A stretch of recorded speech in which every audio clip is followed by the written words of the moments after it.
जय हिंद दोस्तों, स्वागत है आपका हनु ग्लोबल स्टडीज के इस मंच में। देखो, हम लोग जो परीक्षावाणी में काम कर रहे थे अध्याय नंबर 8 में, उसी चैप्टर को आगे बढ़ाते हुए देखते हैं जरा।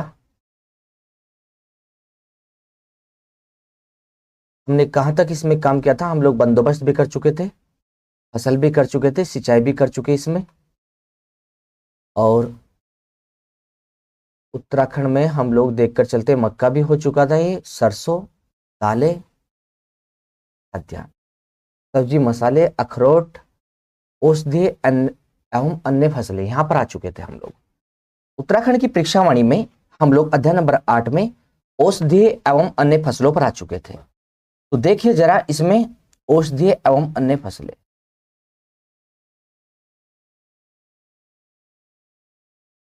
राज्य में कई औषधीय पौधे हैं।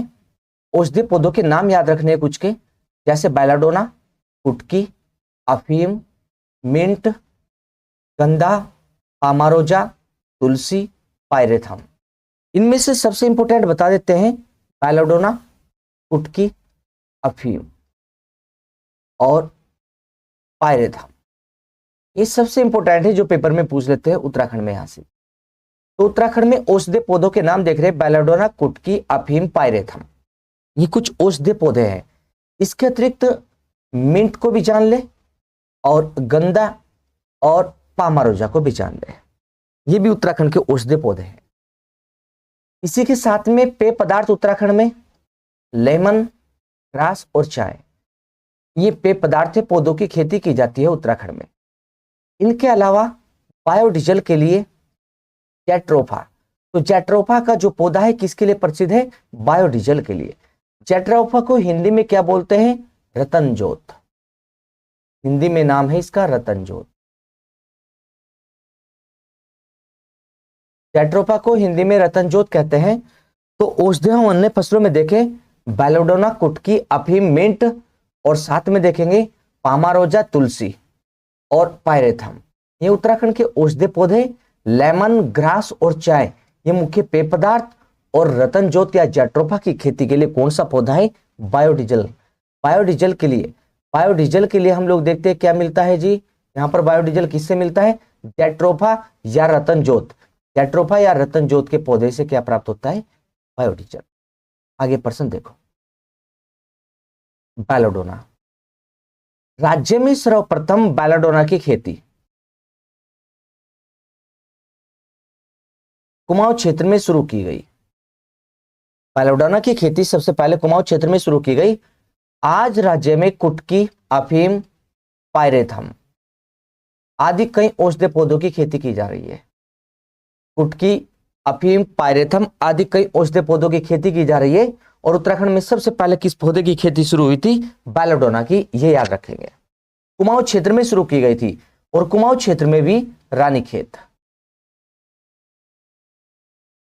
कुमाऊं क्षेत्र में भी बेलाडोना की जो खेती शुरू हुई थी रानीखेत से शुरू हुई थी। उत्तराखंड में सबसे पहले औषधीय पौधे की खेती बेलाडोना। जिरेनियम जो है यहां पर जी एक औषधीय जो पौधा है जिरेनियम, ये अफ्रीकी मूल का है। ये प्रश्न याद रखना। अफ्रीकी मूल का शाकीय सुगंध युक्त पौधा है। अफ्रीकी मूल का है जिरेनियम, ये बात याद रखनी है। वानस्पतिक या वैज्ञानिक नाम इसका पैलर्गोनियम ग्रेवियोलेंस है। गुलाब की सुगंध से युक्त है ये वनस्पति। ये वनस्पति युक्त पौधा गुलाब की सुगंध से युक्त रहता है। तो अफ्रीकी मूल का है, गुलाब की सुगंध से युक्त रहता है जो जिरेनियम पौधा है। देखो जरा जिरेनियम के विषय में।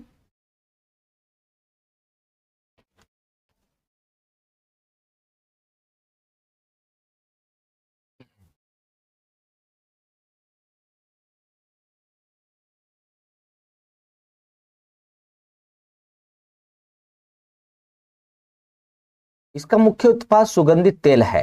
जिरेनियम के लिए बात कर रहे हैं हम लोग। मुख्य उत्पाद क्या है इसका? सुगंधित तेल है। इस बॉक्स के नीचे अंडरलाइन कर लेना इसको। तो मुख्य उत्पाद इसका सुगंधित तेल है। उसी के साथ में जानेंगे हम लोग आगे चाय के लिए। उत्तराखंड में जो चाय का पौधा है इसके लिए जानकर चलेंगे। जो चाय का पौधा यहां पर लिखा है अब चाय के लिए भी जानेंगे, एक पौधा और मिलता है, पहले उसके विषय में हम लोग देख लेते हैं चीजों को, उसके बाद हम लोग चाय के विषय में जाने। ऊपर लिख देते हैं यहां पर जरा,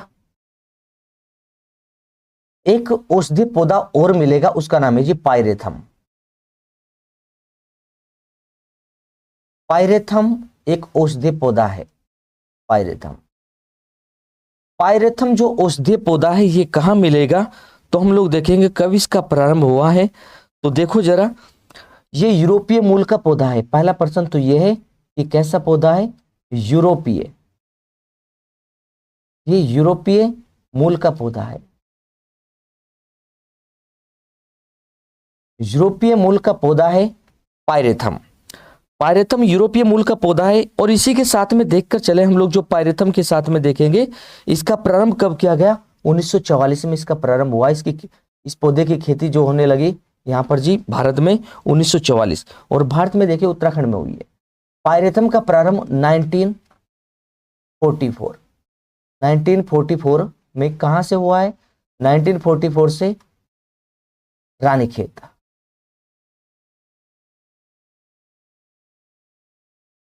रानीखेत में खेती प्रारंभ, खेती प्रारंभ।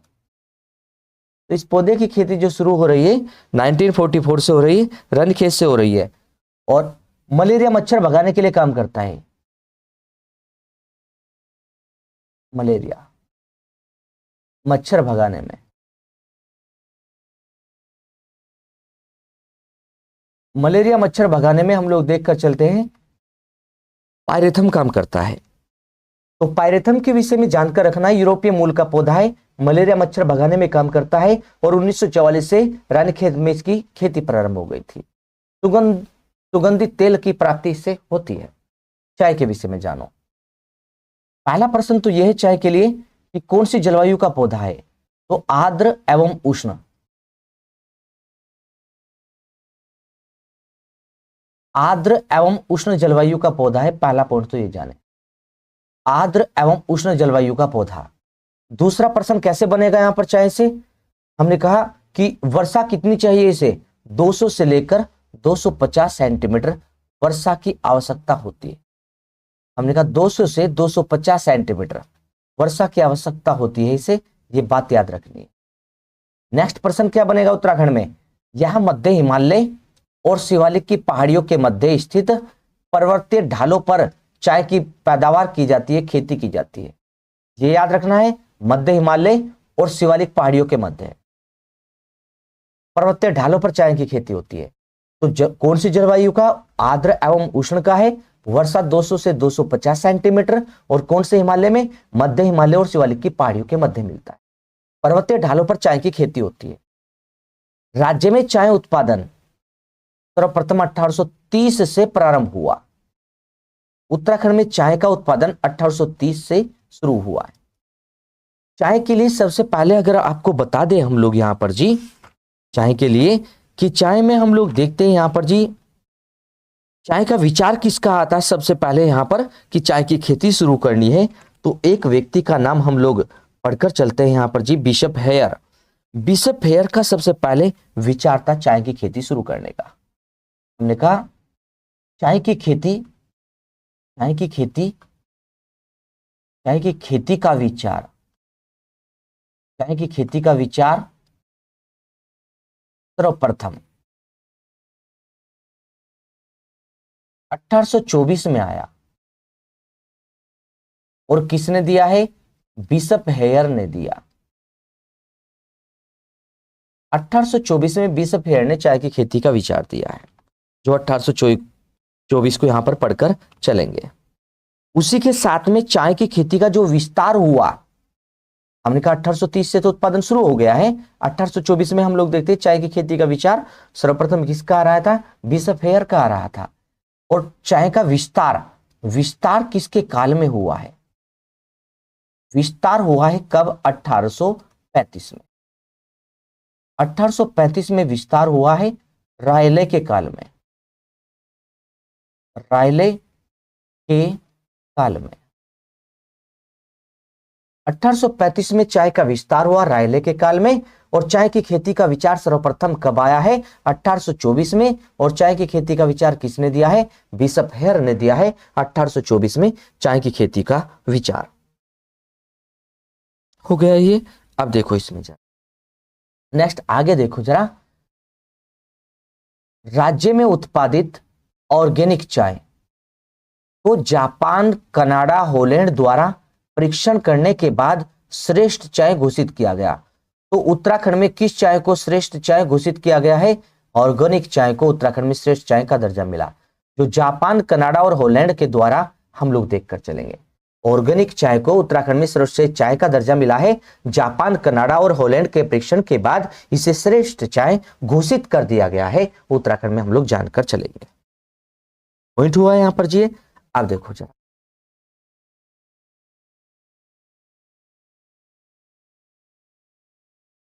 उत्तराखंड में देखो जरा, एक पर्सन और बता रहा है ये, इन देशों में चाय की मांग बहुत अधिक है और उत्तराखंड में इसी बात को देखते हुए नोटी पड़ता है जी। उत्तराखंड में चमोली में, नोटी चमोली में चाय बागान बना है।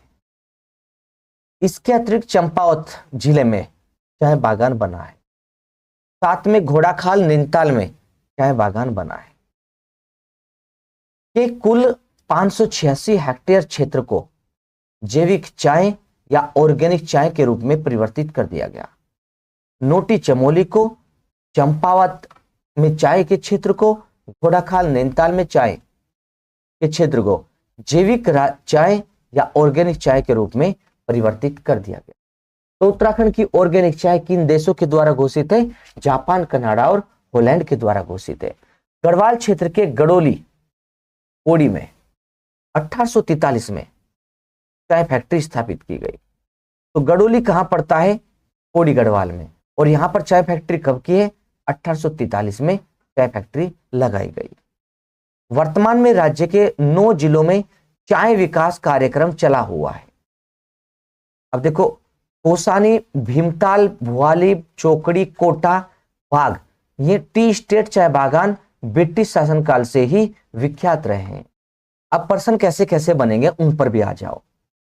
हमने कहा उत्तराखंड में चाय के लिए कौन सा स्थान प्रसिद्ध है, कौन सा नहीं, स्थानों को पहचान करते चलो। नोटी चमोली का एरिया, चंपावत का एरिया, घोड़ाखाल, नैनीताल का एरिया, ये ऑर्गेनिक चाय के लिए जाने जा रहे हैं। और इन्हीं के साथ में एक प्रसिद्ध ऑर्गेनिक चाय, ऑर्गेनिक चाय अब कहां की प्रसिद्ध हो रही है, तो हमें ध्यान देकर चलना है। जो ऑर्गेनिक चाय,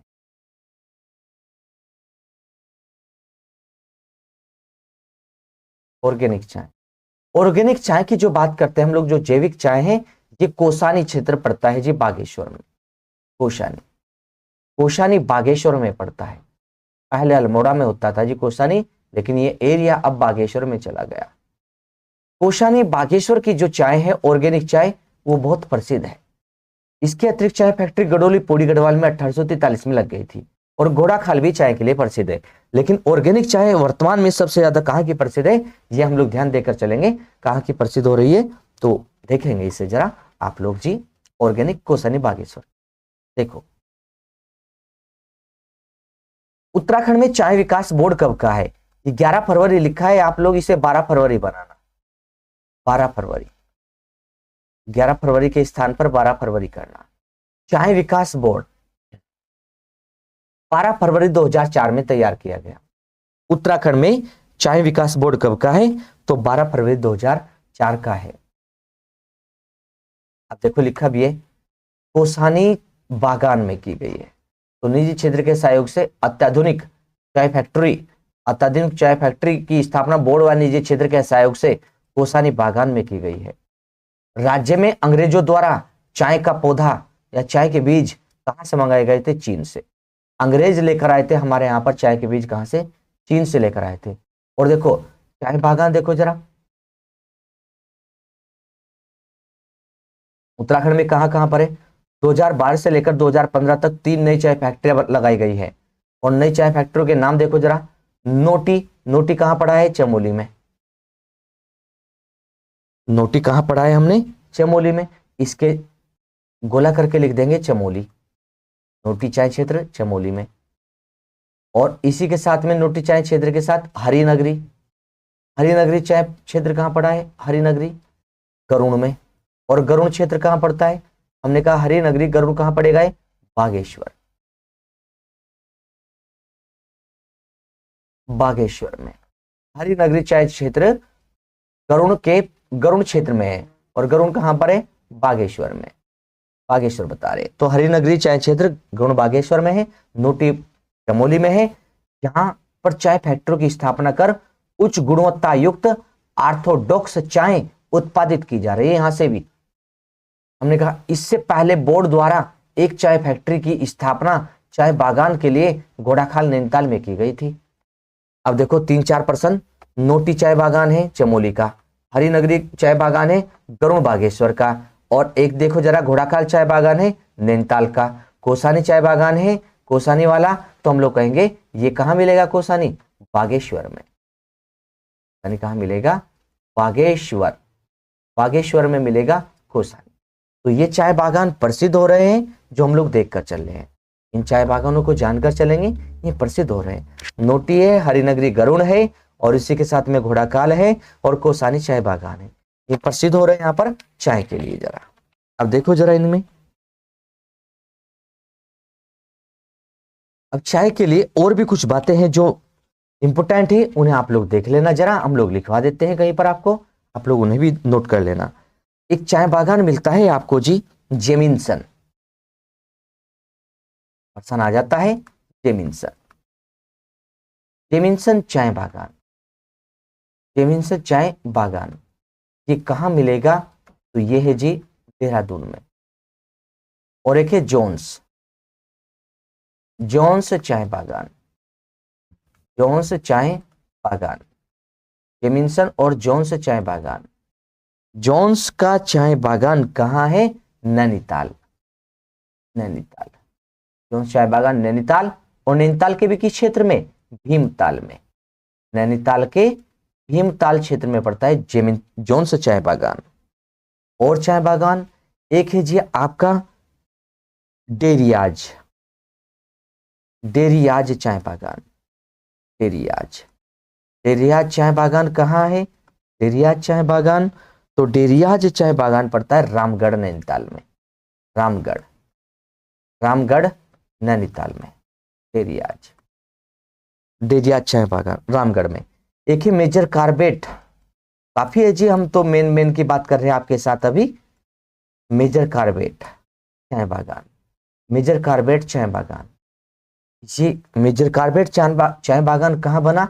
हवाला बाग में, हवाला बाग। हवाला बाग कहाँ पड़ता है? तो हवाला बाग पड़ता है जी अल्मोड़ा में, हवाला बाग अल्मोड़ा में।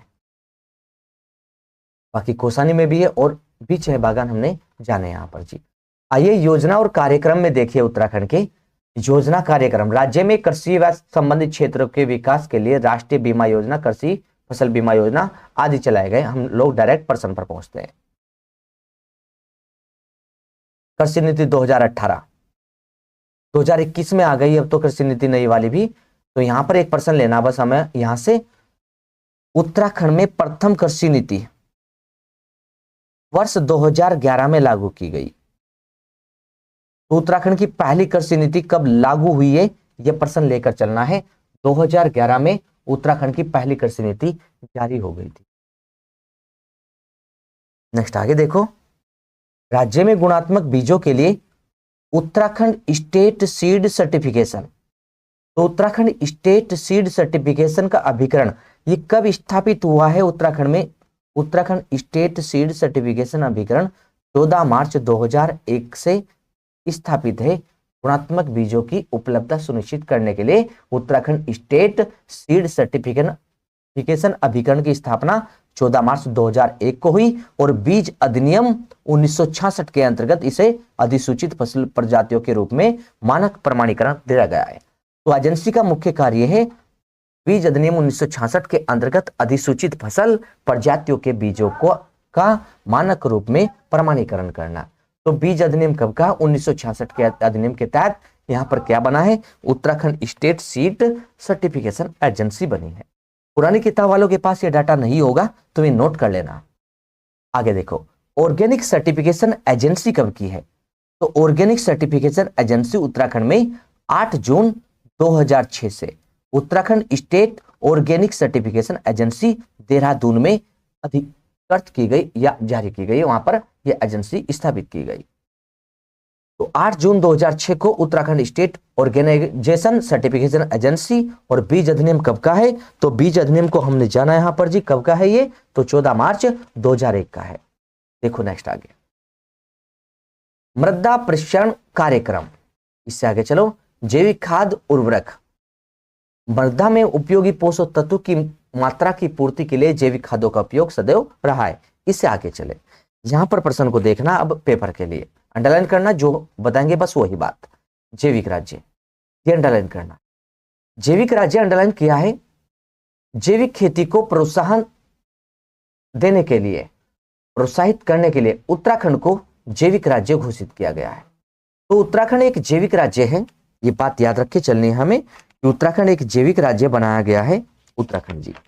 और जो उत्तराखंड जैविक राज्य है, पूरे भारत का पहला जैविक राज्य कौन है? असम है। भारत में पहला जैविक राज्य असम है, हम लोग देखकर चलते हैं। अब उत्तराखंड को जैविक राज्य, अब देखो यहीं पर एक पॉइंट लिख रहे हैं हम लोग, भारत का पहला जैविक राज्य, भारत का पहला जैविक राज्य कौन बना है? तो जानेंगे जी, सिक्किम बना है। सिक्किम भारत का पहला जैविक राज्य सिक्किम है। और उत्तराखंड को भी जैविक राज्य घोषित कर दिया। लेकिन यहां पर बात को ध्यान देना, जैविक कृषि विधेयक 2019 पारित होने के बाद जैविक कृषि एक्ट बनाने वाला देश का प्रथम राज्य है। हमने कहा जैविक कृषि एक्ट कब का है? 2019 का है। तो जैविक कृषि एक्ट या अधिनियम बनाने वाला पहला राज्य भारत का उत्तराखंड। लेकिन भारत का पहला जैविक राज्य किसे घोषित किया? सिक्किम को। सिक्किम राज्य भारत का पहला जैविक राज्य घोषित किया गया है, लेकिन अधिनियम बनाने वाला पहला जैविक राज्य उत्तराखंड है। जैविक अधिनियम बनाने वाला, जैविक अधिनियम 2019 में बना, तो जैविक अधिनियम को बनाने वाला उत्तराखंड पहला राज्य, जबकि भारत का पहला जैविक राज्य सिक्किम को घोषित किया जा चुका है, लेकिन अधिनियम नहीं बना वहां पर पहले। अधिनियम या एक्ट बना है जो उत्तराखंड में पहले। आइए जरा, कृषि उत्पादन विपणन बोर्ड। कृषि उत्पादन विपणन बोर्ड, अब देखो, किसानों को उनकी उपज का न्याय उचित मूल्य दिलाने के लिए इस बोर्ड या मंडी परिषद का गठन दिसंबर 2000 में किया गया। तो हमने कहा कृषि उत्पादन विपणन बोर्ड ये कब बना है? तो 2000 में बना है, दिसंबर 2000 में बना है। कृषि उत्पादन विपणन बोर्ड को हमें ध्यान देकर चलना है, दिसंबर 2000 का बना। इसके तहत फसल का लेन देन बेचने के लिए और उन्हें देखो जरा उचित मूल्य दिलाया जाएगा इस बोर्ड के माध्यम से, कि कितना मूल्य यहां पर उनकी फसल का रखा जाए, कितना नहीं, तो उसके लिए चलाया गया है कृषि उत्पादन विपणन बोर्ड। आगे ध्यान दे जरा, नेक्स्ट आगे चलेंगे, ई राष्ट्रीय कृषि बाजार। ई राष्ट्रीय कृषि बाजार, ई नाम परियोजना। ई नाम परियोजना उत्तराखंड में, देखो इसके अंदर उत्तराखंड की 5 अनाज मंडी समितियों क्रम से हरिद्वार, काशीपुर, गदरपुर, किच्छा, सितारगंज का चयन किया गया है ई राष्ट्रीय कृषि बाजार में। तो ई राष्ट्रीय कृषि बाजार में उत्तराखंड से 5 स्थान है, हरिद्वार, काशीपुर, गदरपुर। अब देखो हरिद्वार एक है मैदानी भाग, बाकी सारे उधम सिंह नगर के, काशीपुर, गदरपुर, किच्छा और सितारगंज ये भी कहां के? उधम सिंह नगर के। ई राष्ट्रीय कृषि बाजार यहां पर बनाया गया है। तो ये राष्ट्रीय कृषि बाजार उत्तराखंड में देखकर चलेंगे 5 क्षेत्रों में बनाया जा रहा है। व्यक्तिगत दुर्घटना सहायता योजना, व्यक्तिगत दुर्घटना सहायता योजना, तो देखकर चले हम लोग व्यक्तिगत दुर्घटना में सहायता योजना में। अब देखो उत्तराखंड कृषि उत्पादन विपणन बोर्ड द्वारा संचालित इस योजना के अंतर्गत उत्तराखंड के अधिसूचित क्षेत्रों के किसानों, उत्तराखंड के किसानों, अधिसूचित क्षेत्रों के किसानों, खेतिहर मजदूरों, मंडी मजदूरों जो कृषि कार्य अथवा कृषि उपकरण के संचालन में संलग्न है की मृत्यु होने पर 1 लाख रुपए, 1 लाख रुपए, शारीरिक क्षति होने पर अंग विच्छेदन के आधार पर 3,000 रुपये। देखो इसने कहा यहां पर 3,000 रुपये से लेकर 60,000 रुपये तक। अगर किसी कृषि मजदूर का, किसान का हम लोग देखते हैं अंग भंग हो रहा है, किसी अंग को चोट पहुंच गई, अंग टूट गया, कट गया, पट गया वहां पर जी, तो उसे 3,000 रुपये से लेकर के 60,000 रुपये तक वित्तीय सहायता मिलेगी व्यक्तिगत दुर्घटना में, यहां पर जो दिया है। किसी किसान की, मजदूर की मृत्यु होने पर 1,00,000 रुपये तक उसे दिए जाएंगे यहां पर जी। तो व्यक्तिगत दुर्घटना सहायता योजना भी मिल रही है यहां पर जी उत्तराखंड में जी। नेक्स्ट आगे चले, कृषि विविधीकरण योजना। कृषि विविधीकरण योजना को देखो, हम लोग देखकर चले। यह परियोजना सितंबर 1998 में लागू की गई केंद्र की सहायता से, 20% केंद्रीय सहायता से। 20% केंद्र की सहायता मिल रही है, सितंबर 1998 में लागू की गई, लेकिन मई 2001 में इस योजना को राज्य में भी लागू कर दिया उत्तराखंड में। उत्तराखंड में कृषि विविधीकरण योजना कब की है? मई 2001 की है उत्तराखंड में कृषि विविधीकरण योजना। और इसका कार्यालय कहां बना है उत्तराखंड में? देहरादून में बना रखा है इसका कार्यालय। आगे दिया है कोर वैली बीज उत्पादन पर योजना। कोर वैली बीज उत्पादन में क्या हो रहा है कि इस योजना से पर्वतीय क्षेत्रों में बीजों की कमी को दूर करने के लिए इसका संचालन किया जा रहा है। पर्वतीय क्षेत्रों में बीजों की कमी को दूर करने के लिए कोर वैली बीज उत्पादन योजना का संचालन हो रहा है। और देखो जरा, इसमें कहा चयनित ब्लॉकों के किसानों को आधारीय एवं प्रमाणित बीजों पर 50% अनुदान दिया जाता है। 50% अनुदान दिया जाता है। तो देखो जरा, हमने कहा कि कोर वैली बीज उत्पादन योजना पर्वतीय क्षेत्रों में बीजों की कमी को दूर करने के लिए चलाई जा रही है, और इसमें किसानों को आधारीय एवं प्रमाणित बीजों पर 50% अनुदान दिया जाता है। कृषि विविधीकरण योजना मई 2001 में चली है, मुख्यालय या कार्यालय देहरादून में है। 20% केंद्रीय सहायता से यह योजना सितंबर 1998 में लागू की गई है, कोर वैली बीज उत्पादन योजना को। इसी के साथ देखो जरा, बीज ग्राम योजना। बीज ग्राम योजना में भी क्या हो रहा है? केंद्र पोषित इस योजना के तहत चयनित किसानों को आधे एकड़ में बीज उत्पादन के लिए 50%, इसमें भी देखो अनुदान मिल रहा है जी। यहां पर जी बीज उत्पादन के लिए अनुदान मिल रहा है। बीज ग्राम योजना में भी केंद्र पोषित इस योजना के तहत चयनित कुछ किसानों को आधे एकड़ में बीज उत्पादन के लिए 50% बीज अनुदान उपलब्ध कराया जा रहा है।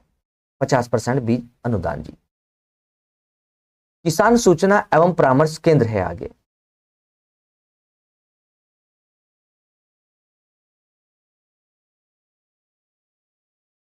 किसानों को कृषि संबंधी जानकारी देने के लिए प्रत्येक विकासखंड में किसान सूचना एवं परामर्श केंद्र बनाया गया है। हमने कहा किसानों को सूचना और जानकारी देने के लिए प्रत्येक ब्लॉक में किसान सूचना केंद्र बना है, प्रत्येक ब्लॉक में। अब बताएं, इसके लिए किसान चैनल भी चल रहा है। किसान चैनल कब का है? किसान चैनल, किसान चैनल कब का है? तो 2004 का है जी किसान चैनल।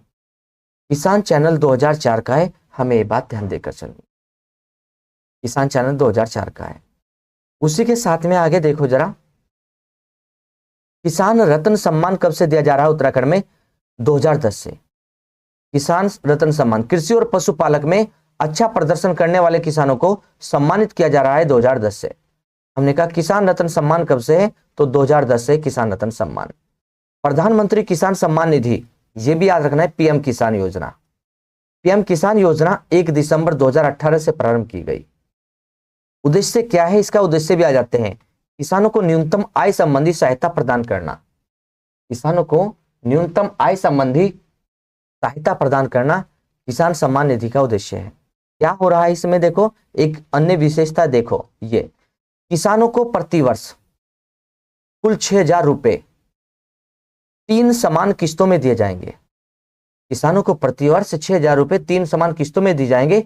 2-2 हजार रुपए प्रदान किए जाएंगे किसानों को प्रतिवर्ष। हमने कहा प्रधानमंत्री किसान सम्मान निधि पीएम किसान योजना 1 दिसंबर 2018 को चली। प्रधानमंत्री किसान सम्मान निधि 1 दिसंबर 2018 को चली है। किसानों को प्रतिवर्ष हम लोग ध्यान देकर चलेंगे 6,000 रुपए मिलेंगे एक साल में। 3 समान किस्तों में मिलेंगे, 2-2 हजार रुपए में प्रदान किए जाएंगे। वे 3 समान किस्तें, 2-2 हजार रुपए की 3 समान किस्त प्रदान की जाएगी। यह 100% केंद्र सरकार की योजना है, केंद्र सरकार द्वारा वित्त पोषित है।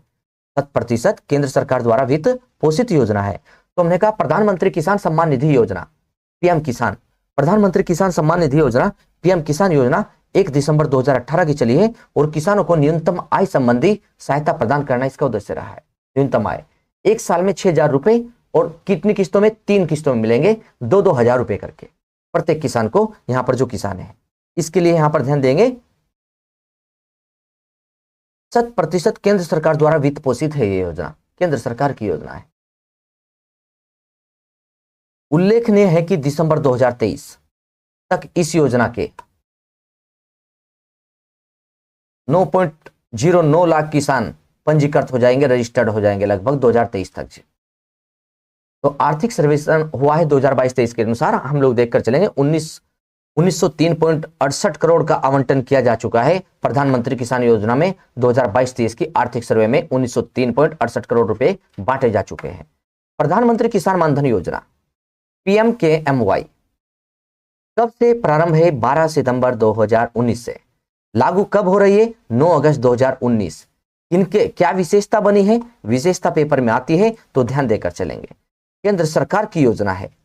यह एक स्वैच्छिक एवं अंशदायी वृद्धा पेंशन योजना है। एक अंशदायी, एक अंश के रूप में वृद्धों को पेंशन मिलेगी एक प्रकार से। स्वैच्छिक एवं अंशदायी वृद्धा पेंशन योजना है और पूर्णतः केंद्र सरकार की योजना है। इसमें क्या रखा गया? कितने आयु के शामिल किए गए? 18 से 40 वर्ष की आयु के किसान ही शामिल हो सकते हैं इसमें। अब होगा क्या इसमें? देखो सुनो, 18 से 40 वर्ष की आयु के जो किसान है, अब इसे स्वैच्छिक क्यों कहा? क्योंकि 18 से 40 वर्ष की आयु के जो किसान इसका लाभ लेना चाहे तो ले सकते हैं, उनकी इच्छा पर निर्भर। 18 से 40 वर्ष की आयु के किसान इसमें क्या करेंगे? अभी 55 रुपए से लेकर 200 रुपए तक प्रीमियम धनराशि जमा करेंगे यहां पर अकाउंट में। प्रीमियम धनराशि 55 रुपए से 200 रुपए तक मासिक, मतलब एक महीने में 55 रुपए से लेकर 200 रुपए तक 18 से 40 वर्ष की आयु के किसान इसमें जमा करेंगे। बाद में क्या हुआ? 60 वर्ष की आयु के पश्चात न्यूनतम 3,000 रुपए प्रतिमाह पेंशन उन्हें मिलेगी। 3,000 रुपए प्रतिमाह। अब तो जमा कर रहे हैं, 60 वर्ष की आयु के बाद प्राप्त करेंगे। हमने कहा 18 से 40 वर्ष की आयु तक में जमा करेंगे, 18 से 40 वर्ष की आयु तक जमा करेंगे और 60 वर्ष की आयु के बाद 3,000 रुपए प्रतिमाह पेंशन लेंगे। और धनराशि कितनी रखी? 55 रुपए से 200 रुपए प्रतिमाह रखी गई है यहां पर जी। केंद्र सरकार की योजना है और स्वैच्छिक और अंशदायी है, एक प्रकार की वृद्धा पेंशन योजना है। 9 अगस्त 2019 से प्रभावी हो गई। आगे देखो, परंपरागत कृषि विकास योजना PKVY 2015 से प्रारंभ है। परंपरागत कृषि विकास योजना, इसका उद्देश्य ध्यान देंगे परंपरागत कृषि जैविक उत्पादन को बढ़ावा तथा मिट्टी स्वास्थ्य में सुधार करना है। उद्देश्य परंपरागत कृषि एवं जैविक उत्पादन को बढ़ावा देना और मिट्टी स्वास्थ्य में सुधार करना परंपरागत कृषि विकास योजना का उद्देश्य रहा है।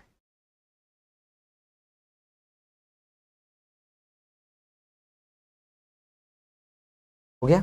अब ध्यान देंगे जरा, अन्य विशेषताएं भी देख लेते हैं जो पेपर के लिए हो सकते हैं। अन्य विशेषताएं केंद्रीय कृषि एवं किसान कल्याण मंत्रालय द्वारा चलती है, ये याद रखेंगे। पेपर में 4 लाइनों को उठा करके ऑप्शन बना देगा, एक शब्द को ऑप्शन नहीं जी, एक विशेषता को ऑप्शन बना देता है जी वहां पर। तो प्रधानमंत्री कृषि विकास योजना हम लोग देखेंगे उद्देश्य क्या है? परंपरागत कृषि करना और जैविक उत्पादन को बढ़ावा देना यहां पर जी, ताकि मिट्टी का स्वास्थ्य बना रहे। मिट्टी में वहां पर देखकर चलेंगे, आजकल बहुत ज्यादा दवाइयां मेडिसिन पड़ रही, तो मिट्टी खराब होती जा रही है, बेकार हो चुकी है हमारी मिट्टी।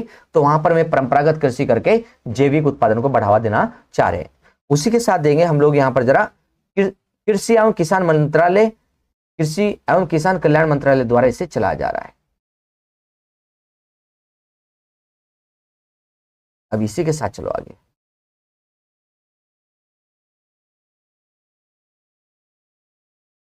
तेरह जनपद के 3900 क्लस्टरों में यह संचालित की जा रही है। एक क्लस्टर में 50 एकड़ या 50 या अधिक किसान शामिल होते हैं। 3900 क्लस्टर में चल रही है 13 जनपद के, और एक क्लस्टर में 50 एकड़ भूमि या 50 से अधिक किसान शामिल हो जाते हैं। आगे एक प्रश्न और आइए, प्रधानमंत्री सूक्ष्म खाद्य उन्नयन योजना उत्तराखंड की परीक्षावाणी नई परीक्षावाणी के प्रश्न है ये, जिनके पास नहीं होगी तो ले सकते हैं नई परीक्षावाणी, अन्यथा यहां से कॉपी कर लेना और लिख लेना अपनी बुक में, पेज लगा देना वहां पर जी। पहले नोट कर लेना कॉपी में और उसके बाद बुक में लिख लेना। प्रधानमंत्री सूक्ष्म खाद्य उन्नयन योजना प्रारंभ हुआ है 2020-21 में और 2024-25 तक हम लोग कहा इसका कार्यकाल रखा गया था। उद्देश्य क्या है? खाद्य प्रसंस्करण उद्योग के उद्यमियों की क्षमता निर्माण में वृद्धि करना और ऋण सहायता भी उपलब्ध कराना इसका उद्देश्य रहा है। यहां पर हम लोग देखकर चले, इसमें क्या है यहां पर जी, इसमें देखकर चल रहे हैं। इस योजना के तहत सूक्ष्म उद्यमों की स्थापना के लिए लागत में 35% या अधिकतम 10 लाख रुपए की आर्थिक सहायता दी जाएगी यहां पर जी, जो लागत होगी। किंतु राज्य सरकार द्वारा पर्वतीय क्षेत्रों में 25% व अधिकतम 5 लाख रुपए तक की सहायता दी जाएगी। PMFME के तहत राज्य में एक इनक्यूबेशन सेंटर की स्थापना पंतनगर विश्वविद्यालय में की गई है इसके, और ये किस मंत्रालय से चल रहा है? खाद्य प्रसंस्करण उद्योग मंत्रालय द्वारा नेफेड की सहायता से इसे संचालित किया जा रहा है। तो यहां तक हमने प्रश्न देखे हैं, जो योजनाओं के प्रश्न थे परीक्षावाणी से निकालकर आपको दिए हैं। प्रश्न कैसे बनेंगे? हमने कहा ये किस मंत्रालय के तहत चल रही है? नेफेड या खाद्य प्रसंस्करण उद्योग मंत्रालय द्वारा। इसी के तहत केंद्र से कितनी सहायता पलायन वालों को मिल रही है? यहाँ पर जी 35% हम लोग देखेंगे सहायता मिल रही है इसे लगाने में, या 10 लाख रुपए आर्थिक सहायता ले सकते हैं। पर्वतीय क्षेत्रों में 25% या 5 लाख रुपए की आर्थिक सहायता ले सकते हैं। इसका इनक्यूबेशन सेंटर कहां बना है? पंतनगर विश्वविद्यालय में बना है। ऐसे प्रश्न निकाल कर चल। तो हम लोगों ने यहाँ पर परीक्षावाणी के अध्याय नंबर 8 पर काम किया है और इसमें महत्वपूर्ण पॉइंटों को देखा है। नेक्स्ट क्लास को लेकर चलते हैं नेक्स्ट हम, क्योंकि इससे आगे क्लास बढ़ाएंगे तो बहुत लंबी हो जाएगी, उससे प्रॉब्लम होने लगेगी। काफी प्रश्न निकाल कर दिए हैं, इन्हें बार बार पढ़कर रिवाइज करना।